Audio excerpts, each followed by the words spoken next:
இந்த மதரஸ், இந்த பள்ளிவாசல், இதுக்கு முன்னால் இருக்கிற ரோட்டுக்கு பேர் தெரியுமா? என்ன பேர்? இமாமுல் அரூஸ் மாவத்தை. இந்த பேர் வைக்கிறதுக்கு முந்தி இதுக்கு என்ன பேர் இருந்துச்சு தெரியுமா? Phoebus lane. ஃபோபஸ்னு ஒரு வெள்ளைக்காரண்ட பேர். ஃபோர்பஸ் லேன்னு இருந்துச்சு. அலவி மௌலானா அவர்கள் கவர்னராக இருந்தார்கள், மேல் மாகாண கவர்னராக ஆண்டுகார அலவி மௌலானாவாக இருந்தார்கள். அப்போது இலங்கை கொழும்புனுடைய ஆட்சியும் அவங்களுக்கு ஒரு நேரத்தில் ஒரு டெம்பரவரியாக யாரோ வெளிநாட்டுக்கு போன நேரத்தில் அவங்களுக்கு அது எப்படி தெரியுமா? அப்படியா? அவங்களுக்கு அதிகாரம் இருக்குதான். அந்த நேரத்தில் நம்ம தரீகா பிள்ளைகள் போய் அலவி மௌலானாட்ட சொல்லி எங்களுக்கு இந்த பேரை வந்து இமாமுல் அரூஸ் மாவட்டன்னு மாற்றிட்டாங்கன்னு கேட்டு உடனே இமாமுல் அரூஸ் மாவட்டன்னு பேரை மாற்றி கொடுத்தாங்க. அப்போ இந்த அதிகாரிகளாக இருக்கிறவன் சிங்களவன் வந்து எல்லாம் அது எப்படி மாற்றுவோம் போகலான்ற உடனே, என்னப்பா நாட்டுக்காக எவ்வளவு சேவை செஞ்சவர்கிட்ட பேரை வைக்கிறதுக்கு யோசிக்கிறேன், 4% யார், அவன் என்ன செஞ்சுக்கிறான், நாட்டுக்கு என்ன செஞ்சான் போனான்னு கேட்டால் உன்ட்ட பதில் இல்லை, பேசாமல் இந்த பேரை வையின்னு சொல்லி தான் இந்த 4%ங்கிற பேரை மாற்றி என்ன இமாமுல் அரூஸ் மாவட்டன்னு மாற்றினாங்க. இப்போ இந்த தைக்கா 4% இருக்குதுங்கிறத அவங்க ஹனீஃபா நாயம் எழுதுகிற ஷேக் மாப்பிள்ளை அலிம்ஷாவுடைய காலத்துக்கு பிறகு ஹனீஃபா நாயம் எழுதுகிறதுல இருக்குது. தங்களின் இஸ்மு, உங்களோட இஸ்முண்டா பேர், தங்களின் இஸ்மு இட்ட உங்கள் பேர் வச்ச வாரி தைக்காங்கிறது ஃபோர்பஸ் மருதான் கொழும்பு பள்ளியில், மரதானையில் கொழும்பில் ஃபோர்பஸ்லேனுங்கிற இந்த தைக்காவில் பேர் வச்ச உங்கள்ட இந்த பள்ளியிலேயே அலங்காரமாக அப்படின்னு ஓதுகிறோம். புகாரி அவர்களே, நாயம் அவர்களேன்னு ஓதி. மறுபடியெல்லாம் சாதாரண ஆள் இல்லை, இத்தனை சேகமார்கிட்ட முறியது வாங்கின ஆள் மட்டும் இல்லை, பெரிய படிப்பாளி, பெரிய மார்க்க மேதை. அவங்க எழுதின அல்லஃபல் அலிஃபுங்கிற கித்தாபு, அதை ஓதுனா இந்த ஆலிம் முழுமையான அரபி ஆலிமாக போயிடுவார். அந்த அளவுக்கு கிராமரும் அதில் எல்லாம் அதுக்குள்ளே இருக்குது. அப்படிப்பட்டவங்க அவங்க பார்க்கும்போது விளங்குது அவங்களுக்கு. குர்ஆன்லையும் அல்லாஹு தஆலா மலக்குமார்களை பற்றி சொல்லும் பொழுது தவஃபத்துஹு ருசுலுனா, என்னுடைய ரசூல்மார்கள் உசுரை வாங்குறாங்கன்னு சொல்கிறான். ரசூல்லா நம்ம நபிநாயமா போய் ரூபா வாங்கியிருக்கிறாங்க, மலக்குமார்கள் தான் ரூபா வாங்குறாங்க. அந்த ரூபா வாங்குகிற மலக்குகளை அல்லாஹ் ரசூல்னு சொல்கிறான். அப்போ ரசூல்ண்டா தூதருங்கிற அர்த்தம் தான். இப்போ இந்த நாட்டிலேருந்து ஒரு ஆள் அமெரிக்காவுக்கு தூதராக அனுப்புனா அவரும் ரசூல் தான். அப்போ அதனால் இது பெரிய ஷுருக்கு இல்லை, ரசூல் இல்லை அல்லாவுடைய தூதரேன்னு சொல்கிறது ஷிருக்கு இல்லைன்னு அவங்களுக்கு விளங்கி.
بالله من الشيطان الرجيم بسم الله الرحمن الرحيم الحمد لله رب العالمين اللهم صل وسلم وبارك على رسولك سيدنا محمد وعلى آله وصحبه عدد ما في علم الله صلاة دائمة بدوام ملك الله. புகாரி தங்கள் நாயகம் அவர்களுடைய இந்த மௌலூத் இன்னைக்கு ஓதணும். இதில் நிறைய கராமாத்துகள் சொல்லப்பட்டிருக்குது. அவருடைய வாழ்க்கை வரலாறுகள் நிறைய சொல்லப்பட்டிருக்குது. அரபு தமிழில் இருந்தாலும் அது ஒரு சில வார்த்தையால் இருக்கிறதுனால சில விஷயங்கள் விளங்காதுங்கிறதுக்காக நான் அதை கொஞ்சம் எடுத்து உங்கள்கிட்ட பேசலாம்னு நினைக்கிறேன். அதில் ஒரு பைத்து தான், மலபாரை இங்கிலீஷு பிடித்த காலத்தில் சுலுகு செய்து என்ன வளமையாய் திரைக்கட்ட வரைந்த நல் புகாரி. இதுக்கு என்ன அர்த்தம்? மலபாரை இங்கிலீஷ் பிடிச்சாங்க, வெள்ளைக்காரங்க பிரிட்டிஷ்காரங்க பிடிக்கும்போது புகாரி தங்கள் நாயகம் போய் சமாதானம் பண்ணி நாட்டை பிடிக்காத அவங்கள்ட்டே கொடுத்துரு, வளமையாகண்டா மாதம் அல்லது வருஷம் உனக்கு ஒரு கப்பம் காசு கட்டுவாங்க அப்படின்ட்டு சொல்லி ஒரு ஏற்பாடை பண்ணினாங்க. இது சரித்திரம். அதை பற்றி தான் இப்போ நான் சொல்ல போகிறேன். புகாரி தங்கள் நாயகம் அவர்களுடைய காலத்தில் கண்ணனூரில் ஒரு ராஜ குடும்பம் இருந்துச்சு. அரக்கல் ராஜ குடும்பம்னு பேர் அதுக்கு. அந்த அரக்கல் ராஜ குடும்பத்தார்கள் புகாரி தங்கள் நாயகத்திட்ட வந்து மார்க்கத்தை இஸ்லாத்தை ஏற்று முஸ்லீம் ராஜாவாக போயிட்டாங்க. அந்த கண்ணனூர் பகுதி பூரா அந்த நாடு இஸ்லாமான நாடாக போயிடுச்சு. இவங்க இஸ்லாமான நாடாக போனது தெரியாமல் திப்பு சுல்தான் இருந்தார், ஹைதர் அலிலாம் பெரிய படை, அவங்க யானை படை வச்சுருந்தாங்க, நிறைய யானைகள். இந்த படையோடு வந்து கண்ணனூரை பிடிக்கிறதுக்காக வந்தாங்க. மைசூர்லேருந்து கண்ணனூருக்கு ஒரு 300-400 கிலோமீட்டர் தான் இருக்குன்னு நினைக்கிறேன். அப்போ ஒரு வெள்ளிக்கிழமை ஜும்மாவில் ஏறுறதுக்காக புகாரி தங்கள் நாயகம் ரெடியாகிக்கிட்டு இருக்கிறாங்க. மிம்பரில் ஏறுறதுக்கு நிற்கிறாங்க, தடியை அசா கம்பை வச்சுக்கிட்டு. அந்த நேரத்தில் அரக்கல் ராஜாக்கள் ஓடி வந்தாங்க. வந்து, நாயகமே எங்களை காப்பாற்றுங்க, புகாரி நாயகமே எங்களை காப்பாற்றுங்க, ஹைதர் அலியோட படம் ரொம்ப பெருசு, நாங்கள்லாம் ரொம்ப சின்ன நாடு, எங்களால் தாக்கு பிடிக்க முடியாது அப்படின்ட்டு சொல்லி சொன்னாங்க. சொன்னதோட புகாரி தங்கள் நாயகம் என்ன செய்தார்கள்? கோபமாக அவங்க கையில் வச்சுருந்த அசாவை தூக்கி அந்த மிம்பரில் ஓங்கி ஒரு அடி அடித்தாங்க. அடிச்சுட்டு அவங்களுடைய பாட்டனார் குதுபு நாயகம் முஹித்தீன் அப்துல் காதிர் ஜெயிலானி அவர்களை கூப்பிட்டார்கள். என்ன பாட்டனார் அவர்களே, என்ன தூங்கிக்கிட்டா இருக்கிறிய? உங்களோட முரீது பிள்ளைகள் தானே இவங்கள்லாம், இவங்களுக்கு ஒரு அபாயம் நடக்கும்போது நீங்கள் பார்த்துக்கிட்டு இருக்கலாமா அப்படிங்கிற அர்த்தத்தில், எந்தா முஹித்தீன் உறங்குந்தோம், எந்தா முத்துவாப்பா தூங்குறீங்களா? கோபமாக என்ன செஞ்சாங்க? தடியை தூக்கி ஒரு பேர பிள்ளை ஒரு அப்பாவுக்கு மேலே கோபம் வந்தால் தூக்கி அடித்தாங்க. இதில் மிம்பரில் அவ்வளவுதான் என்ன பண்ணாங்க, வேறு ஒன்றும் செய்யலை. அங்கே ஹைதர் அலி திப்பு சுல்தான் படை யானைக்கு பைத்தியம் பிடிச்சிருச்சு. யானைகளுக்கு பைத்தியம் பிடிச்சி அவங்க படை ஆட்களையே அடித்து தூக்கி வீச ஆரம்பிச்சிருச்சு. கம்ப்ளீட்டாக மதம் பிடிச்சி தூக்கி வீசி அவங்களே கொள்ள ஆரம்பிச்சிருச்சு. உடனே ராஜாவுக்கு விளங்கிருச்சு, இது ஏதோ ஒரு தெய்வ குத்தம் அப்படின்ட்டு விளங்கிட்டு விசாரித்து பார்த்து புகாரி தங்கள் இடத்துக்கு வந்து சேர்ந்துட்டார். ஹைதர் அலியின் திப்பு சுல்தான் வந்து சேர்ந்துட்டாங்க. வந்து சேர்ந்து அப்போ புகாரி தங்கள் சொன்னாங்க, நீ இனிமேல் முஸ்லீம் நாடுகளை பிடிக்காத, அவங்கள நீ தாக்கக்கூடாது அப்படின்னு அவங்களுக்கு சொல்லி புத்திமதியை சொல்லி அனுப்புனாங்க. கடைசியில் ஹைதர் அலியும் புகாரி தங்கள் நாயகத்திடம் முரீதாக ஆனார். திப்பு சுல்தானும் அவருடைய முரீதாக ஆனார். அப்போ இந்த ராஜாக்கள்லாம் புகாரி தங்கள் நாயகத்துக்கு கட்டுப்பட்ட முரீதுகளாக இருந்துக்கிட்டு இருக்கிறாங்க. இந்த நேரத்தில் இவங்க எப்படி இஸ்லாத்தில் ஆனாங்கங்கிறது அது இன்னொரு கதை. அதை சொன்னால் இப்போது 12:45 முடிக்க முடியாது, இன்னும் கொஞ்சம் கூட நேரம் ஆகும். இந்த ராஜாவுடைய முன்னோர்கள், அவர் பேர் சேரமான் பெருமாள், இந்து ராஜா. அவருடைய அரண்மனை கொடுங்கல்லூர்லேயும் இருக்குது, கண்ணனூர்லேயும் இருக்குது. அந்த கொடுங்கல்லூர் அரண்மனையில் இருந்து மேல் மாடியில் மொட்டை மாடி இருக்கிற டாப் ஃப்ளோர், அதில் இருந்து அவர் உட்கார்ந்துக்கிட்டு இருக்கும் பொழுது வானத்தில் இது 2 உடையிறத பார்க்குறாங்க. சந்திரன் 2 பிளக்கிறத பார்த்தார். அது நமக்கு தெரியும் என்னண்டு. ரசூல் ஸல்லல்லாஹு அலைஹி வஸல்லம் அவர்கள் கையை காட்டினாங்க, சந்திரன் பிளந்தது நமக்கு தெரியும். இவங்களுக்கு தெரியாது இல்லைங்க இந்தியாவில். இவர் பார்த்தார், என்னன்னு புரியலை. எல்லா ஜோசியக்காரர்களையும் கூப்பிட்டார், சாஸ்திரக்காரர்களையும் கூப்பிட்டு என்ன விளக்கம்னு கேட்டார். யாராலையும் அதுக்கு திருப்தியான விளக்கம் சொல்ல முடியலை. நீங்கள் மைக்கு கொண்டு வந்துருக்கீங்களோ? அப்படியா? ரேடியோவில் போயிட்டாக்குது. நான் அப்படின்னா கொஞ்சம் சுருக்கமாக பேசியிருப்பேனே. எடிட் பண்ணிக்கிறீங்களா? சரி, நல்லதுப்பா. அப்போ அரபிகள் அங்கே போக வர இருக்கிறாங்க. ரசூலுல்லாஹ்வுடைய காலத்துக்கு முந்தி இருந்தே அரபிகள் வரப்போகத்தான் இருக்கிறாங்க. இந்த செய்தியெல்லாம் முந்தி சொல்லியிருக்கிறேன். அப்படி வந்து ஒரு அரபிகிட்ட இந்த வியாபாரிகள்கிட்ட கொடுங்கல்லூர் அரண்மனையில் இருந்துக்கிட்டு இருக்கிற சேரமான் பெருமாள் கேட்டார், என்ன தெரியுமான்றோடனே, தெரியுமே, எங்கள் ரசூலுல்லா தான் கையை காட்டினாங்க, சந்திரன் பிளந்துச்சின்னு சொன்ன உடனே அப்படியா, ஈமான் கொண்டுட்டார். அப்போ நானும் வந்து ரசூலுல்லாவை பார்க்க வரணும், என்னையும் கூட்டிகிட்டு போங்க. சரி, போகும்போது வாங்க, கூட்டிகிட்டு போகிறோம். இப்போ அரண்மனையை போட்டுட்டு போனால் இவர் கிளம்பி போன உடனே அங்கே விட்டு குத்தா போகும், யார் ராஜா அடுத்தாலும் தெரியாது, குழப்பம், இந்த பிரச்சனையெல்லாம் வரும். அதனால் என்ன செஞ்சார், கிளம்பி போகிறதுக்கு முந்தி எல்லாம் தன்னுடைய பிள்ளைகள், 1 வயசு 2 வயசு பிள்ளைகள், பட்டம் கட்டிட்டு போயிடுவோம் நம்ம மகனுக்கு, நீ தான் அடுத்த வாரிசு ராஜான்னு சொல்லி தலையில் கிரீடத்தை வச்சு பட்டத்தை கட்டிட்டு போயிட்டா குழப்பம் வராதுன்னு சொல்லி அவர் பட்டம் கட்டுறதுக்காக அரண்மனையில் இருக்கிறவர் தன் மனைவியை அந்தப்புறத்துக்கு ஆள் அனுப்பி பிள்ளையை தூக்கிட்டு வர சொல்லி ஆள் அனுப்புனார். இவர் எவ்வளோ பெரிய ராஜாவாக இருந்தாலும் ராணி வந்து அம்மாவில் தாயிலவா தூங்கிட்டு பிள்ளைய நடுராத்தில் எழுப்புவாளா? என்ன இப்போ தானே பார்த்தா, மறுபடியும் என்னத்தை பார்க்குறதுக்கு, இன்னைக்கு காலையில் பார்த்துக்கலான்னு சொல்லி வேலைக்காரனை திருப்பி விட்டுட்டா. இவருக்கு உண்மையை சொல்ல முடியலை, நான் இந்த மாதிரி பயணம் போகிறேன்ட்டு சொன்னால் தடுப்பாங்க, கொள்வாங்க, குழப்பம் வரும்.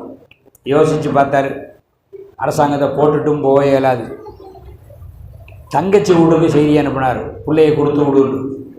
என்ன தான் அவள் ராஜகுமாரியாக இருந்தாலும் புருஷன் சாதாரண நாள் தானே. இந்த ராஜா பிள்ளையை கொடுத்து விடுன்னு சொல்லி உத்தரவு போட்ட உடனே பிள்ளையை கொடுத்து அனுப்பிட்டாங்க. அந்த பிள்ளைக்கு தலையில் கிரீடத்தை வச்சு மாட்டிட்டு இவர் தான் அடுத்த ராஜான்னு சொல்லிட்டு கப்பலில் கிளம்பி போயிட்டார். ராத்திரியில் நல்லா காற்றடிக்கும், இங்கே போவாங்க. போய் கப்பல் ஓமானில் போய் இறங்குது. இங்கே காலையில் முடிச்சு பார்த்தா அரசாங்கமே மாறி போச்சு. தாப்பனாருக்கு பிறகு மகன் பதவிக்கு வரலை, மருமகன் பதவிக்கு வந்தார். அவர் வளர்ந்து பெரிய ஆளாக போய் ராஜா போய் அவருக்கு பிள்ளைகள் பிறந்து உண்மையான ராஜாவாக இருக்க வேண்டிய வாரிசு மச்சான், அவருக்கும் பிள்ளைகள் பிறந்து இப்போ இந்த ராஜா நினைக்கிறார், இது என்னுடைய ராஜாங்கம் இல்லையே, மச்சானுக்கு தானே போகணும், மாமா அப்படி எழுதி வச்சுட்டு போயிட்டாங்க, நம்ம அதை சரி கட்டுவோம் என்று சொல்லி அவர் தனக்கு பிறகு அரசாட்சிக்கு என் மருமகன் தான், என் மகன் இல்லை அப்படின்னு அவர் சொல்லிட்டு போயிட்டார். 2 தலைமுறையாக மாமாவுக்கு பிறகு மருமகன் தான் பதவிக்கு வருவாங்க. அப்போ இது எழுதப்படாத சட்டமாக போயிடுச்சு. மருமக்கள் தாயம்னு அதுக்கு சொல்லுவாங்க கேரளாவில். அந்த குடும்பத்தை சேர்ந்தவங்க தான் இந்த அரக்கல் மியூசியத்தில் அரக்கல் அரசாங்கத்துக்காரங்க. இவங்களைத்தான் இவர் தாக்க வந்தார் ஹைதர் அலி, அதைத்தான் காப்பாற்றினாங்க. அதுக்கப்புறமா பிரிட்டிஷ்காரன் வந்து பிடிக்க வந்தான். பிடிக்க வந்தோன்னா மறுபடி புகாரி தங்கள் நாயகத்திட்ட வந்து காப்பாற்றுங்கன்னு சொல்லி நின்றாங்க. ஆனால் இந்த தடவை புகாரி தங்கள் நாயகம் அதெல்லாம் ஒன்றும் பண்ணலை. வெள்ளைக்காரன்ட்ட நீங்கள் ஆட்சியை கொடுத்துருங்க, நீங்கள் ராஜாவாக இருங்க, நான் பேசுகிறேன்னு சொல்லிவிட்டு வெள்ளைக்காரங்களை கூப்பிட்டு வருஷா வருஷம் நீ ஒரு கப்பம் வாங்கிக்க அவங்கள்ட்ட, நீ அரசாங்கத்தில் ஒரு தடை வெட்டக்கூடாது குத்தக்கூடாதுன்னு சொல்லி அனுப்பிட்டாங்க. அப்படித்தான் இந்த சுலுவுண்டா ஒரு ஒப்பந்தம் பண்ணி விட்டாங்க. என்ன காரணம்டா, படம் ரொம்ப சிறுசு, வெள்ளைக்காரனோட அடித்து ஜெயிக்க முடியாது. ரெண்டாவது, இவங்களுக்கு ஆட்சி செய்கிறது உள்ள திறமை இல்லைன்னு நினச்சிருப்பாங்க. எதுக்காக செஞ்சாங்கன்னு தெரியல. வெள்ளைக்காரனை கொடுத்துட்டு நீ காசு வாங்கிட்டு மாதம் மாதம் காசை வாங்கிட்டு இருங்க, 25,000 ரூபா. இப்போ அந்த காலத்தில் 25,000 இன்றைக்கி 2.5 கோடி ரூபா இருக்கும். ஒரு மாதத்துக்கு 2.5 கோடி ரூபா அரசாங்கத்துக்கு கொடுக்குற வேண்டியது வெள்ளைக்காரன், அவன் நாட்டை வச்சுக்கிற வேண்டியது. அதைத்தான் இந்த பைத்தில் சொல்லப்படுது.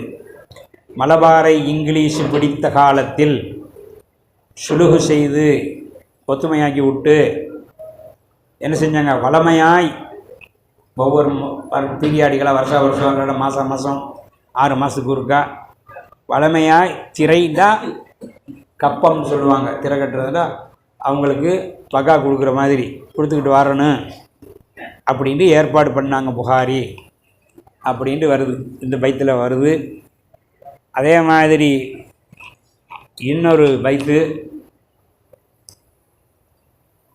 அரூசி இமாமின் குருவலியே, இமாமுல் ஒரு மாப்பிள்ள சாலிம் சாஹினுடைய ஷேகு தக்கியா சாஹிப் அப்துல் காதர் அவர்கள், அவங்களுடைய ஷேகு யார், உறுதி. அவங்களுடைய ஷேகு யாருண்டா உறுதி அவர்கள் தான் உமர் ஒலியுல்லா, காயில் பட்டணம் உமர் ஒலியுல்லா. அவங்க ஷேகு வேணும்னு தேடி தேடி தேடி முதலாக அவங்க பையத்து ஷேகு வாங்கினது காயில் பட்டணத்திலேயே நுஸ்கின்னு சொல்லி முகமது நுஸ்கிங்கிற பெரிய ஷேகிட்ட தான் வாங்கினாங்க. அப்படி அடுத்தாப்பில் மக்காவில் இருந்து வந்தவர் ரசூல்லாவோட பிள்ளைகிட்ட என்னமோ வாங்கினாங்க.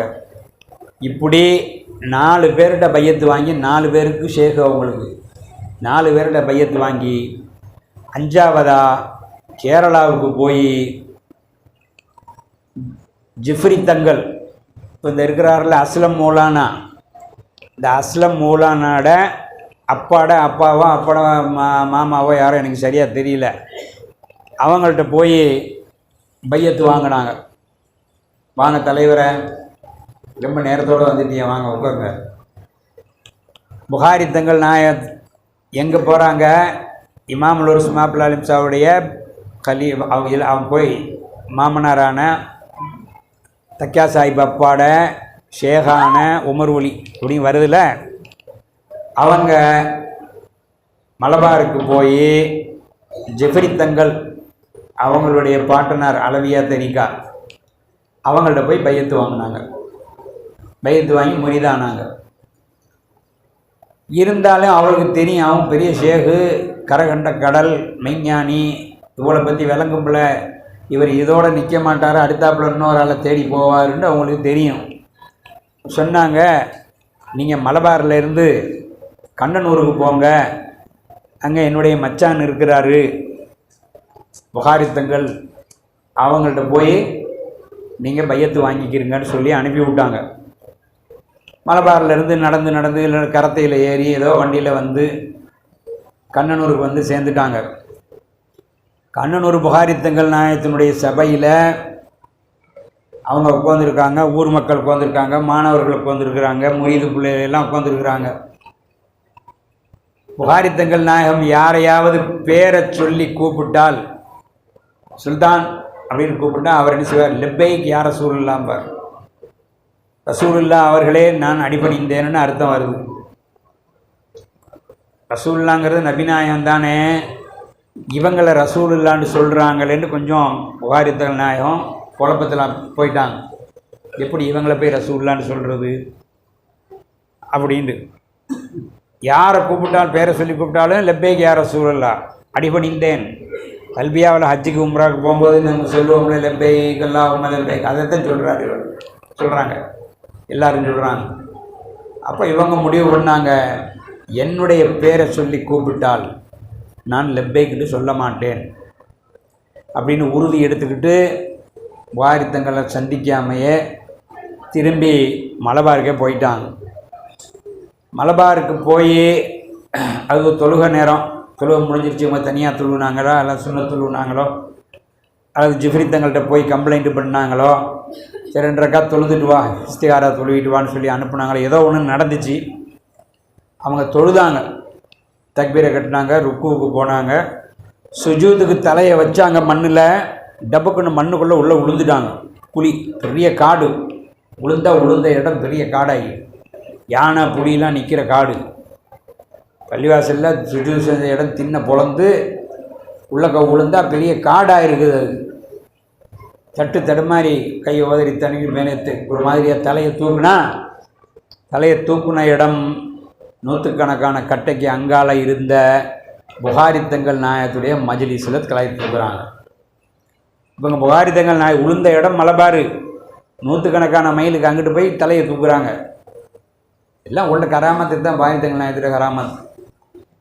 தலையை தூக்குன உடனேயே அங்கேருந்து புகாரித்தங்கள் நாயம் வந்து யா உமர் அப்படின்னாங்க. உமரேன்னு கூப்பிட்ட உடனே லெப்பைக்கு யாரை சொல்லலான்ட்டாங்க. சத்தியத்தை மறந்து புடிவாதத்தை மறந்து லெப்பைக்கு யாரை சூழலான்னு சொல்லிட்டாங்க.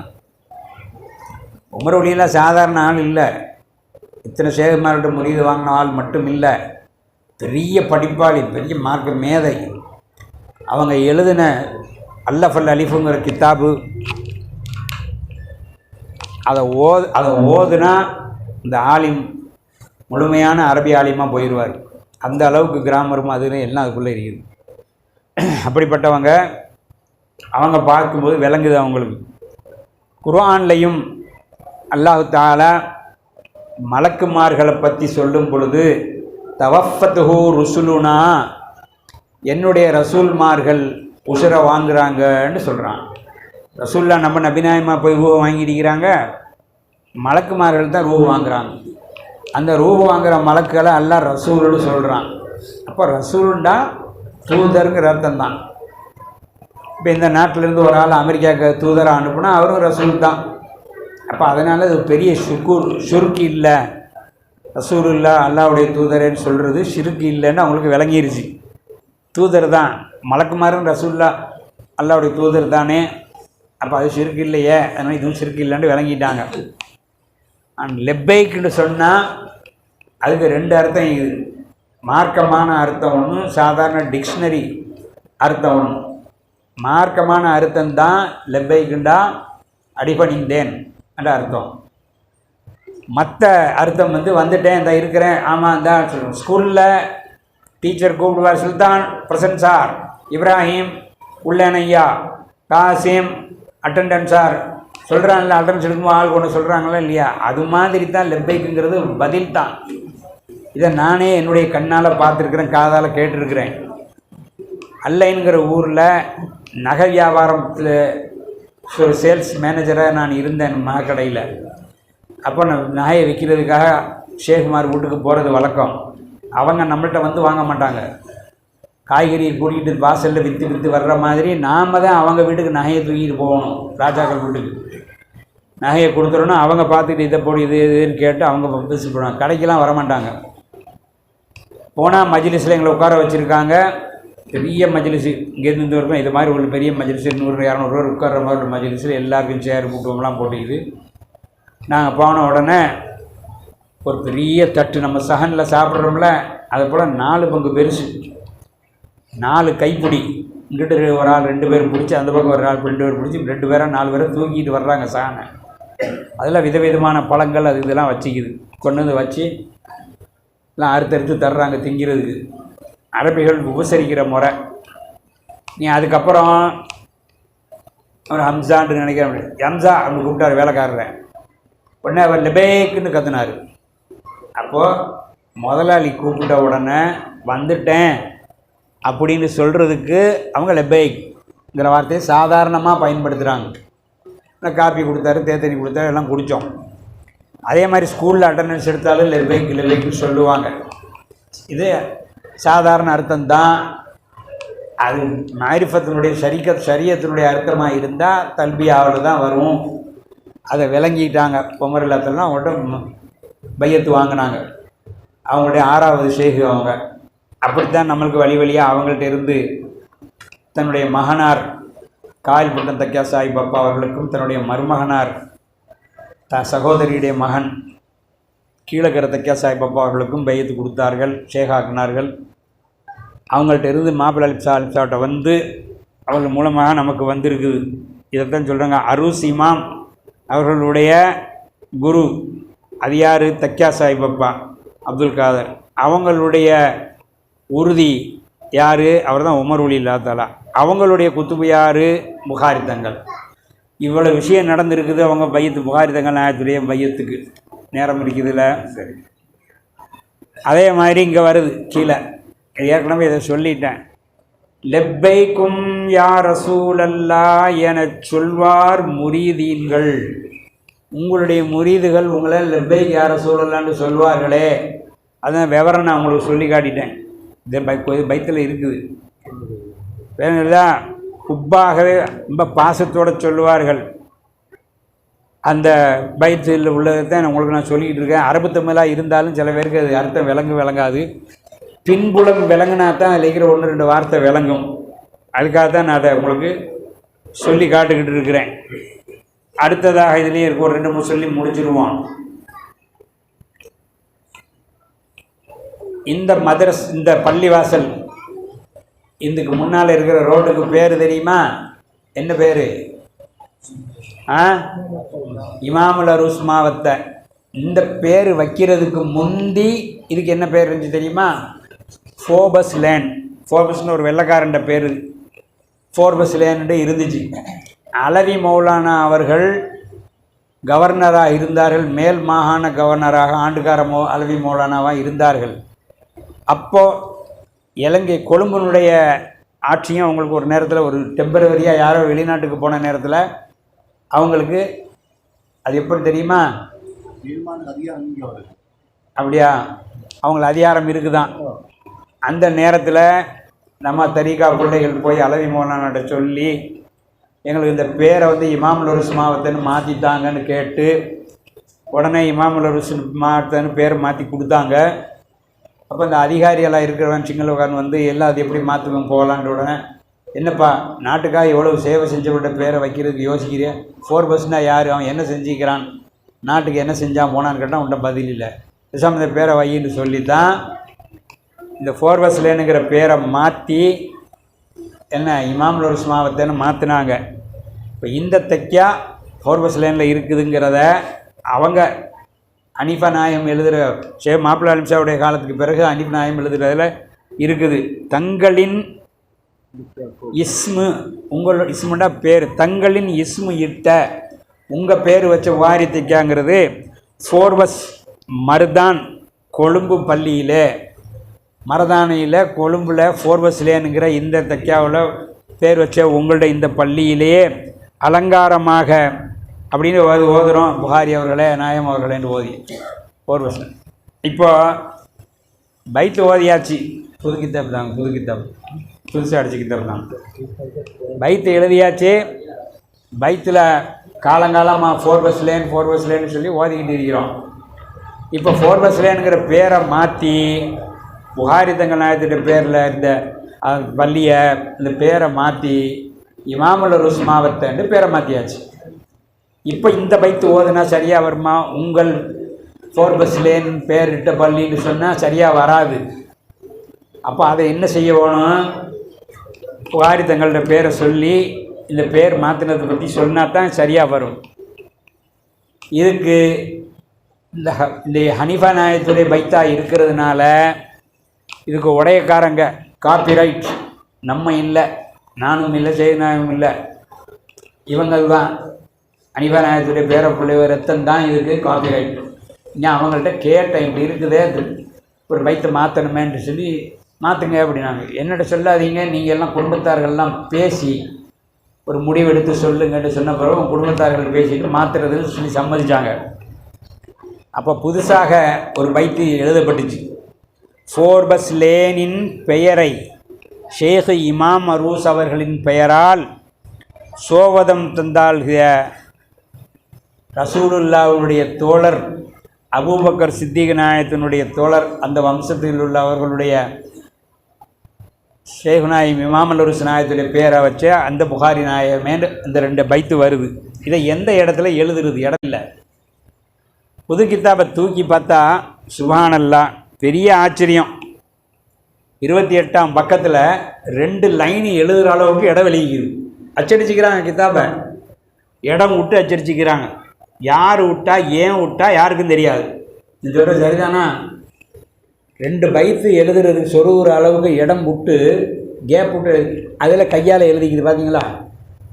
இதெல்லாம் அச்சு அது டைப்படுத்தி புதுசாக போட்டிக்குது. இது எந்த காராமத்தை? இந்த காராமத்தை எப்படி சொல்கிறது?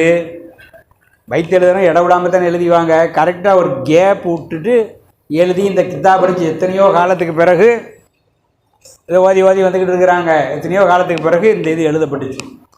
இப்படி நிறைய கராமாத்துகள் சொல்லலாம். வாரிதங்கள் நாயத்துடைய கராமாத்துகள், இந்த மேக்கட்டி இதில் வந்து நீயத்து வச்சு எத்தனையோ பேர் கட்டி அவர்களுக்கெல்லாம் நடந்துக்குது. வாரிதங்கள் நாயகம் அவர்கள் தங்களுடைய ஹயாத்திலே இந்தியாவில் 6 லட்சம் பேரை இஸ்லாத்தில் எடுத்தார்கள். 6000 இல்லை, 6 லட்சம் பேர் அவர்களுடைய இஸ்லாத்தில் வந்தார்கள். இந்தியா பூராவும் அவர்கள் பயணம் செய்து மார்க்கத்தை எடுத்து சொல்லி 6 லட்சம் பேர் அவர்கள் செஞ்சார்கள், பையத்து வாங்கினார்கள். அவர்களுடைய எல்லா தங்களுடைய முரீதுமார்களையும், முக்கியமான முரீதுமார்களை எல்லாரையும் அவுலியாவா ஆக்கி விட்டுட்டாங்க. உமர் ஒலியிலாவை அவுலியாக்கி விட்டுட்டாங்க. தக்கியா சாஹிப் பாப்பா எல்லாரும் அவங்களோட ஷேகுமாரெலாம் இருக்கக்கூடிய எல்லாரையுமே அவங்க என்ன செஞ்சுட்டாங்க, அந்தஸ்தை வசதி விலாயத்தை கொடுத்து அந்தஸ்தை வசதி அவுலியாக்களாக மாற்றி விட்டுட்டாங்க. அந்த அளவுக்கு பவரானவர்கள் நிறைய வருது. இதில் மௌத்தா போன கோழி அதை அறுத்து விருந்து வச்சுட்டாங்க. அந்த குஞ்சு தாய் கோழியை காணோம்ட்டு அழுதுகிட்டு இருந்துச்சு. உடனே இவங்க அதை திரும்ப உசிராக்குனாங்க. இதெல்லாம் இந்த பைத்துகள்லாம் வந்திருக்குது. ஒரு பள்ளிவாசலுக்கு உத்தரம் பால்கேன்னு சொல்கிறோம்ல, அந்த பால்கே கட்டை அறுக்கும்போது கொஞ்சம் கவனக்குறைவாக அறுத்துட்டாங்க. சின்னதாக போச்சு, வைக்க இயலாது. அதுக்கு மேலே அவங்க ஏறிண்டு இந்த முனையில் 2-3 தடவை நடந்தாங்க. கட்டை பெருசாக நீண்டுருச்சு. அதுவும் இந்த பைத்தில் சொல்லப்பட்டிருக்குது. இப்படி எத்தனையோ கராமாத்துகள் பல இருந்தாலும் நேரடியாக இந்த நாசிர் அலிம் ஷாவுக்கும் கராமத்துகள் நடந்துச்சு. ஒவ்வொரு வருஷமும் சிலது சொல்லி காட்டுறது தான். எனக்கு கல்யாணம் முடிஞ்ச புதுசில் ஒவ்வொரு ஜியாரத்துக்கும் போனோம். எங்கள் மனைவியும் கூட்டிக்கிட்டு தான் இந்த ஜியாரத்துக்கு போகும்போது என்னுடைய தங்கச்சிமார்கள் எல்லாருக்கும் ஒன்றா நடந்துச்சு கல்யாணம். 2 வாகனத்தில் போகிறோம்.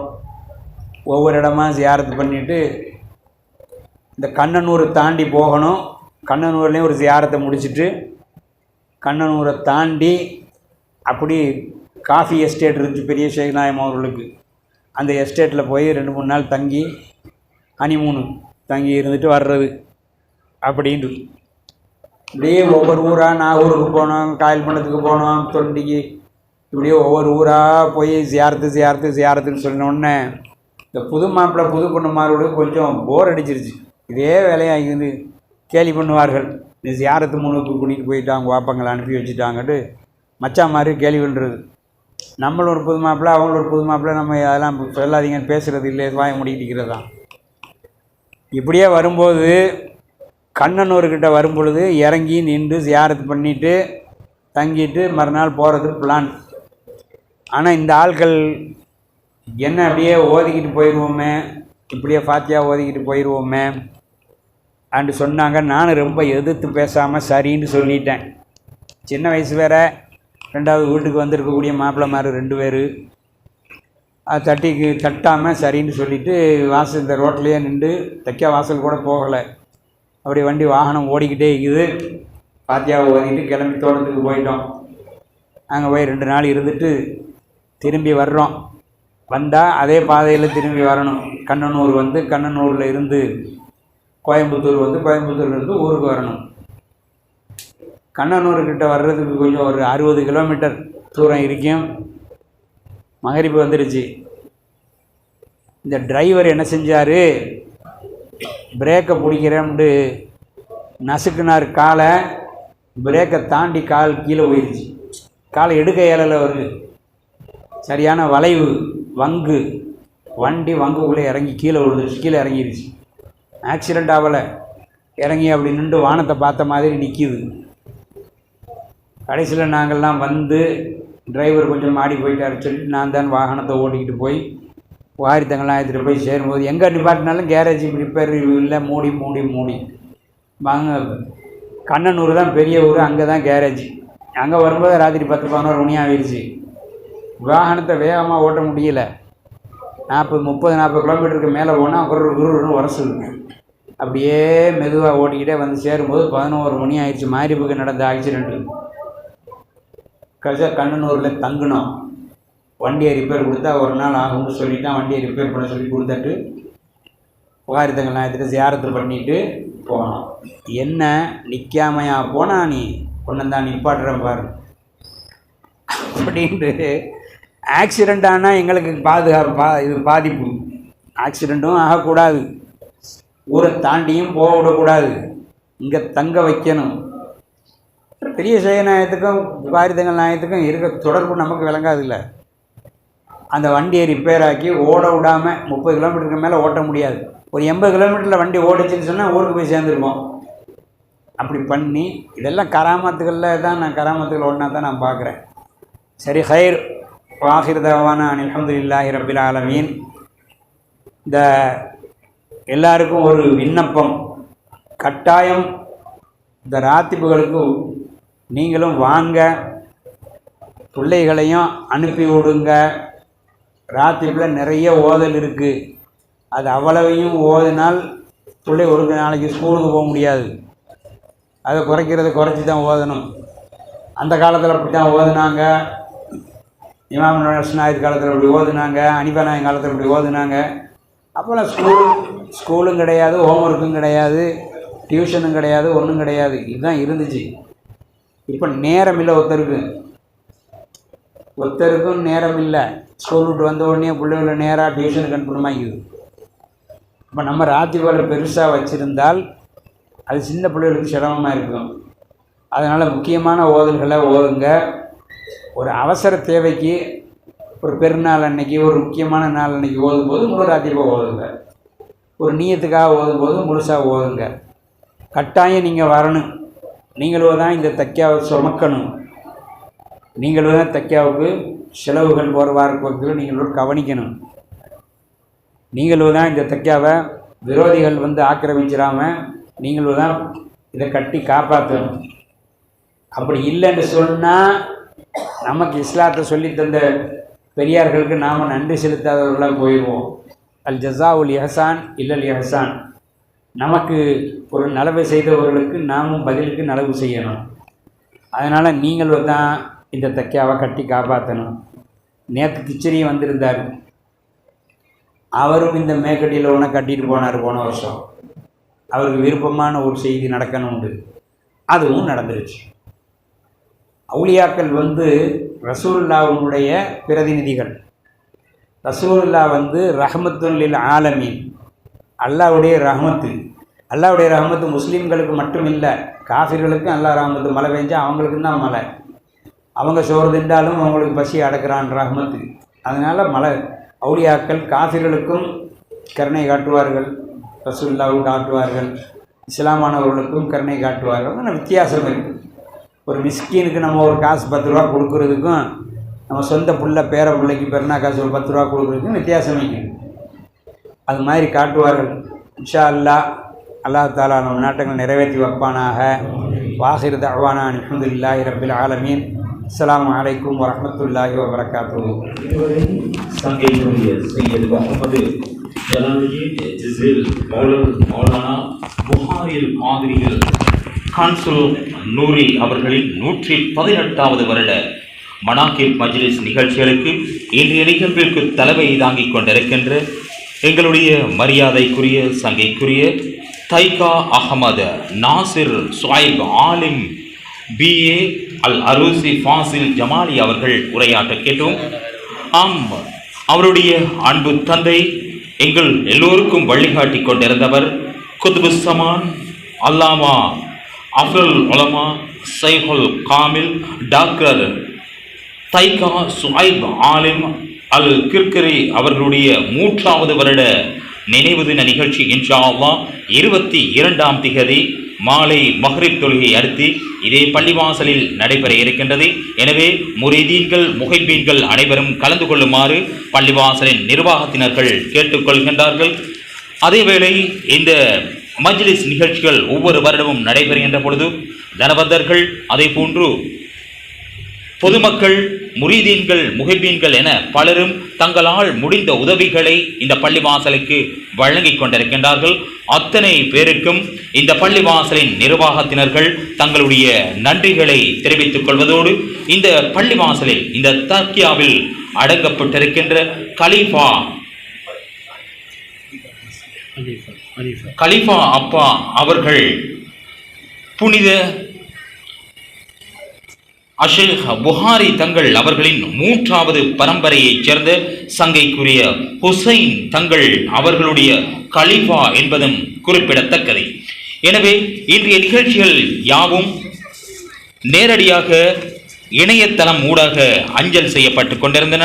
குறிப்பாக முஹப்பத் டிவி, தாருஷ் ஷஃபா, RS கிராபிக்ஸ் ஆகிய இணையதளங்களின் ஊடாக நேர்கள் கண்டுகளிக்க முடியும். அவைகள் நேரடியாக அஞ்சல் செய்யப்பட்டு கொண்டிருந்தன. இலங்கை வானொலி முஸ்லிம் சேவையில் இன்ஷா அல்லாஹ் எதிர்வரும் 27ஆம் திகதி இந்த நிகழ்ச்சிகளின் தொகுப்பு இரவு 8:25க்கு ஒளிபரப்பாகும் என்பதனையும் இந்த வேளையிலே நாங்கள் தெரிவித்துக் கொள்வதோடு இன்ஷா அல்லாஹ் இங்கே வருகை தந்த அத்தனை நல்லடியார்களுக்கும் இப்பொழுது அன்னதானம் வழங்கப்பட இருக்கின்றது. இன்ஷா அல்லாஹ் லுகர் தொழுகையை அடுத்து அன்னதானம் வழங்கப்படும். எனவே இப்பொழுது நாங்கள் அனைவரும் லுகர் தொழுகையோடு இணைந்து கொள்வோம்.